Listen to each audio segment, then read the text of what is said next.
أهلا بيكو، ده بودكاست نقطة نور ومعاكم نرمين كامل. في يوم من الأيام كان في راجل صياد خد باله من حاجة غريبة بتحصل.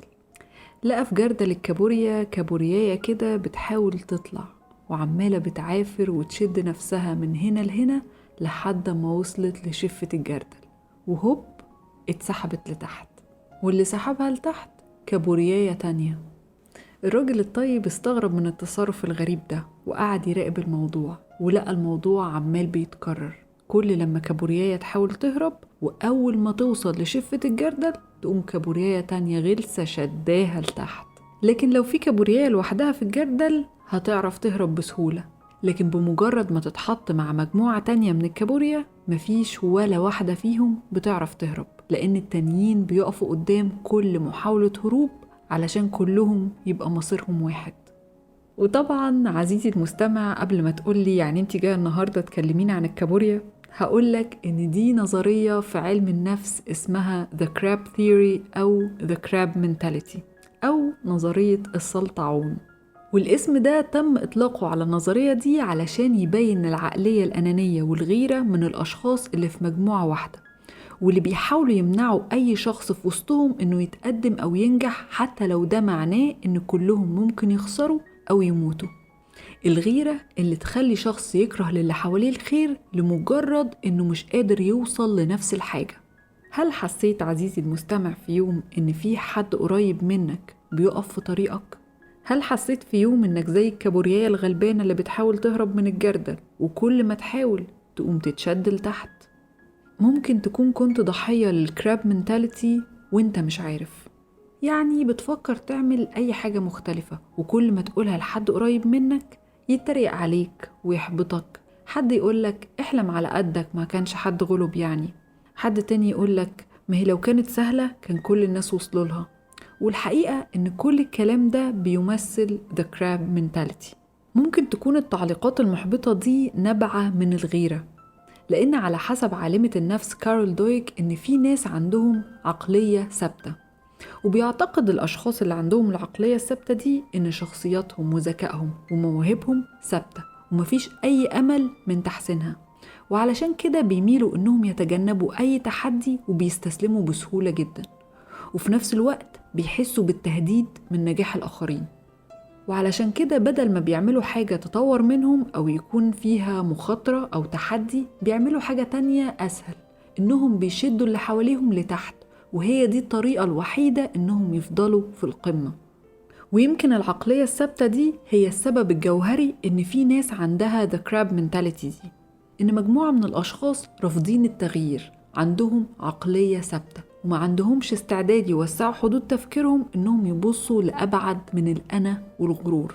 وبالرغم إنهم مش راضيين عن ظروفهم الحالية، لكن هم مش متقبلين فكرة إن عندهم اختيار أو القدرة إنهم يوصلوا للي هم عايزينه في الحياة، وسواء ده كان بسبب الخوف أو عدم الأمان أو مجرد أعذار فارغة أو عادات سيئة، لكن هم ضد مجرد فكرة إن حد يقدر يعمل أي تغيير إيجابي. وعلشان كده بيحاولوا دايما يقفوا في طريق أي حد بيحاول يعمل أي حاجة ممكن تخليه متميز عنهم، وممكن يعملوا ده بدافع الحسد أو الكره، وبيظهر ده على شكل نقد وتقليل من اللي حواليهم أو إحباطهم بأي شكل، أو ممكن كمان يظهر في شكل أفعال مؤذية. ببساطة الأشخاص اللي بيكون عندهم الكراب منتاليتي دي بيكون عندهم شعار كده في الحياة: If I can't have it, neither can you. وعلشان كده يمكن من غير ما نحس ممكن البيئة اللي احنا فيها هي اللي تمنعنا إننا نتطور ونحقق أحلامنا. لكن الموضوع مش بيقف هنا، لأن ساعات زي ما بنكون ضحية للكراب منتاليتي دي، أوقات تانية بنكون إحنا اللي بنعمل ده في حد قريب مننا. يمكن تكون النهاردة بتتسحب لتحت، لكن يمكن بكرة تكون أنت اللي بتسحب حد قريب منك لتحت. وبغض النظر أنت مين وهل أنت الشرير في قصة أحدهم أو لأ، لكن مفيش أي شيء صحي ورا الطريقة دي من التعامل، لأن الانهيار الجماعي ده مش بيفيد حد، هو مجرد بيفشل تقدم أي حد، والكل هيفضل في مكانه تحت. وممكن ينتج عن الكراب منتاليتي دي جرعة فورية من الدوبامين، ومشاعر انتصار للشخص اللي بيسحب حد لتحت ويحبطه. لكن هو مش انتصار حقيقي، هو للحظة حس انه نجح في حاجة، لكن مش بالضرورة الحاجة اللي نجح فيها دي تكون حاجة كويسة أو حاجة هتخليه يحقق أي إنجاز، لأن التقليل من نجاح شخص تاني أو انتقاده عمره ما بيرفع حد. والحقيقة اللي لازم كلنا نتقبلها إن دايما في الحياة هتلاقي حد أغنى وأذكى وأحلى ويمكن أنجح منك 100 مرة في مجالك. علشان كده لو قارنت نفسك بالناس وخليت نجاحهم يأثر على صورتك قدام نفسك، فده هيزود إحساسك بعدم الثقة، ودايما هتلاقي نفسك بتفكر إنك قليل في الحياة. ولو أنت هنا عزيزي المستمع ضحية للكراب منتاليتي، فعمرك ما هتعرف تحقق أي حاجة طول ما أنت مش قادر تخرج من البيئة اللي حبساك جوه صندوق وبتمنعك تشوف النور. والسؤال هنا هو إزاي تقدر تتحرر من الكراب منتاليتي لو أنت الضحية؟ أول حاجة لازم تغير بيئتك. بيقولك دايما خد بالك مين أصحابك، خد بالك مين اللي حواليك في دايرتك، لأنك من غير ما تحس بتكون شبههم وزيهم. ولو انت حواليك ناس بتحبطك وبتقلل من إنجازاتك وبتشدك لتحت، يبقى جاء الوقت اللي تلاقي فيه بيئة جديدة تساعدك على إنك تعلى. لكن ممكن يكون تغيير بيئتك ده شيء شبه مستحيل، انت مش هتقدر تقوم الصبح وتقطع علاقتك بكل اللي حواليك، لكن حاول تغيرها واحدة واحدة كده تدريجيا. حاول ترتقي باختياراتك علشان تقدر تبني حياة صحية وناجحة. كتب جيمس كلير في كتاب Atomic Habits: انت مش لازم تكون ضحية لبيئتك، لكن تقدر تزود احتمالات نجاحك بإنك تغيرها واحدة واحدة. وأول خطوة هي إنك تبعد عن الأشخاص السلبية واملى حياتك بناس تانية إيجابية. الأشخاص السلبية بيستنزفوا طاقتك وبيقتلوا أحلامك.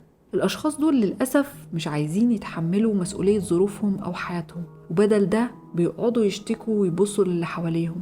الناس دي عمرها ما هتلهمك تعمل حاجة كبيرة أو حتى تنجح، هم عايزينك زيهم تقعد جنبهم وتشكي حظك وتستكتر النعمة اللي في إيد غيرك. دور على اللي شبهك، دور على الناس اللي طاقتهم تلهمك إنك تبقى أحسن وتشتغل على نفسك أكتر. دور على حد يدعمك ويزود ثقتك في نفسك. بيقول الفيلسوف الرواقي أبيكتيتوس إن مفتاح الحياة السعيدة هو الصحبة الطيبة، إن يكون حواليك أشخاص بيرفعوك ويطلعوا أحسن ما فيك، وإنت المالك الوحيد للمفتاح ده، لأن إنت اللي بتختار تكون مع مين. طيب لو ما كناش ضحية، وأنا هنا بتكلم عن إننا ممكن نكون إحنا اللي بنعمل كده وإحنا مش واخدين بالنا، لأننا للأسف ممكن نكون اتربينا على عقلية الندرة، والناس اللي بتعاني من عقلية الندرة دي بتشوف كل حاجة من منظور أنا يا بخسر يا بنجح، ولو حد معاه حاجة معنى كده إن ما تبقاش غيرها ليا. وللأسف ممكن يكون التفكير ده جوانا من غير ما نحس، وبنفترض إن لو حد تاني نجح فده معناه إن خلاص كده أنا مش هعرف أوصل للي هو وصله، لأن هو خد الحاجة دي ومفيش منها تاني ليا. يعني مثلا خليني أحكي لكم حاجة كده. أنا وأنا صغيرة في المدرسة كنت أبقى جايبة درجات عالية وفرحانة بيها وحاسة أني عملت حاجة كبيرة ومروحة بتنطط وفرحانة. أنا كنت شاطرة في المدرسة، لكن كان في ناس تانية أشطر مني كتير عادي. لكن أهلي أول ما كانوا يشوفوا درجاتي بدل ما بيفرحوا كانوا بيسألوني: طيب هو في حد تاني جايب أعلى منك؟ أقول لهم فلان وفلانة وفلانة. فيقولوا لي: طيب هم فيهم ايه احسن منك علشان يجيبوا اعلى منك؟ طيب هو انت ناقصك مخ يعني؟ ليه ما بتذاكريش اكتر؟ للاسف هم ما كانوش عارفين انهم كده بيربوا فيا حاجة غلط، لاني بعد كده بقيت احس بعدم الامان لو لقيت حد انجح مني. بقيت احس اني مهزوزة حتى لو انا محققة حاجات كتير. واكيد بتقابل كل يوم ناس تانية احسن منك، وما ينفعش قيمتك وتقديرك لنفسك يكون نابع من انك انت الاحسن. فللأسف في فترة في حياتي كده أنا مش فخورة بيها تماما، كان ممكن أحاول أتفه من إنجاز حد لمجرد أني حاسة بالتهديد من ناحيته. لكن مع الوقت وكتر القراية والتعمق اكتشفت عيوبي دي وحاولت أصلحها، وتعلمت أني أفرح للي حواليا لأن محدش هياخد نصيبي. ومش لازم أبدا أكون الأحسن أو الأذكى أو الأغنى علشان أحس أن أنا مهمة. أنا في مكاني وفي طريقي ومبسوطة باللي بعمله ومليش دعوة بحد. في كتاب العادات السبعة للأشخاص الأكثر فاعلية بيقول ستيفن كوفي إن المنظور الأوسع هو عقلية الوفرة، وكل ما بنقدر نطور عقلية الوفرة دي بتزيد سعادتنا بإنجازاتنا، وبنقدر نفرح للي حوالينا من غير أي غيرة. بالعكس، انت بعد كده بتحس ان نجاحهم بيضيف ليك مش بينقص منك. بتحس ان لو فلان قدر يعملها أنا كمان هقدر، وبدل ما تحس بالتهديد بتحس بالتشجيع. عقلية الوفرة دي بتكون نابعة من الأمان الداخلي، وبتزود وعيك وتخليك تشوف إن لما بيحصل أي تقدم في البيئة المحيطة بيك ده معناه نمو إيجابي ليك أنت برضو. وبتقول عالمة النفس كارول دويك إن لما بتغير وجهة نظرك إن العالم فيه فرص تكفي الكل ونجاح يكفي الكل، بتزود عقلية النمو عندك. وبتقول كمان إن أي صفة نفسك تكون فيك انت ممكن تتبناها وتنميها وتشتغل عليها لحد ما تبقى صفة أساسية فيك. أو بمعنى آخر، كلنا نقدر نتغير وننمو، خصوصا لما بنسمح لنفسنا إننا نتجاوز التفكير اللي بيأيدنا. فخليني عزيزي المستمع أعرض عليك شوية حاجات تخليك تقدر تبني عقلية النمو وتحافظ عليها. أول حاجة، ارفع اللي حواليك بدل ما تشدهم لتحت. خليك انت اللي بتشجع، خليك انت الكلمة الطيبة وساهم في نمو اللي حواليك. ادي اللي حواليك من غير حدود وحاول تساعدهم. بيقول غاندي ان افضل طريقة تلاقي بيها نفسك هي انك تفقد نفسك في خدمة الاخرين. تاني حاجة، ممارسة الامتنان. الامتنان هو سر عقلية الوفرة، والممارسة اليومية هي انك تدرب نفسك انك تشوف الخير اللي حواليك. واسهل طريقة انك تعمل ده انك تقوم جايب ورقة وقلم وكل يوم تكتب 5 حاجات انت ممتن ليهم، ومع الوقت هتتعلم تشوف وتقدر كل حاجة حواليك. تالت حاجة، بلاش مقارنة. الشخص الوحيد اللي تقارن نفسك بيه هو انت.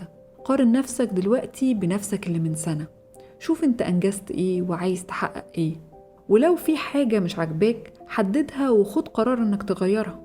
لكن اوعى تبص للي في ايد غيرك وتقارن نفسك بيه. الغيرة ممكن تدمرك لأنها بتولد مشاعر كراهية وغضب وتحسسك إن الدنيا مش بتدي اللي يستاهل. لكن اتعلم إن لو حد جا وشاركك نجاحه افرح له، قوله إنك فخور بيه وفرحان علشانه.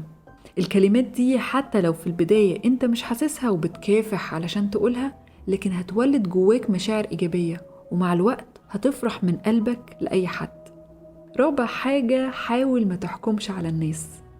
انت ممكن تشوف نجاح حد بشكل سلبي، يعني تقول فلان اشتغل في المكان ده علشان هو عنده واسطة، فلان ده نجح بس هو طالع على كتاف زمايله، وممكن تقول ان فلان ده ما يستحقش اصلا اللي هو وصله، والحظ لما بيجي يخلي الأعمى ساعتي.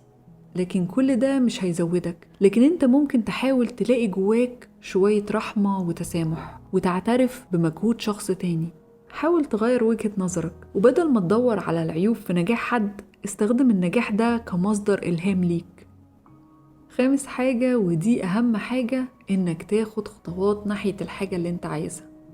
لو عايز حاجة قوم واسعى وراها. أيوة، الموضوع بالبساطة دي. أصل إنك تفضل تبص على أحلامك من بعيد وانت قاعد في مكانك عمر ده ما هيوصلك لأي حاجة. إنك تقعد تشتكي وتندب حظك والعالم عمال يتحرك لقدام وانت واقف مكانك، ده هيخليك تحس بالحسرة والألم.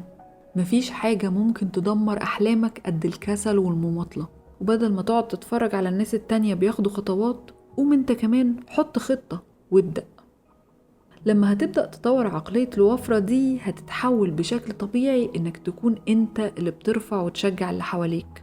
وفي نصيحة قالها أفلاطون بتقول ما تحبطش أبدا أي شخص بيحقق تقدم مستمر، حتى ولو كان بطيء جدا، كفاية إنه بيحاول وبيتغير. في النهاية بمجرد ما بتعرف تطلع من الجردل وتشوف النور بيكون قدامك البحر كله. لكن بس اللي عندهم استعداد للمغامرة هم اللي بيدوروا على الحرية. وللأسف مش كل الناس بتحب الحرية، لأنهم بيشوفوا إن حرية شخص تاني معناها نهايتهم فبيشدوه لتحت. بس انت تقدر تخرج من الدايرة دي وتدور على دايرة جديدة تحترم حريتك. في الآخر افتكر إن محدش يقدر يجبرك تكون جوه صندوق مقفول، انت اللي بتختار تفضل جواه أو تخرج منه. ولو انت شخص بيحلم بحاجة أكبر من الصندوق ده فحريتك أهم من أي حاجة، ومن حقك توصل لكل اللي بتحلم بيه. لكن الجهد والتضحية هم اللي هيحطوك على الطريق الصح. أتمنى تكون الحلقة عجبتكم وأشوفكم في الحلقة الجاية. ده بودكاست نقطة نور ومعاكم نرمين كامل.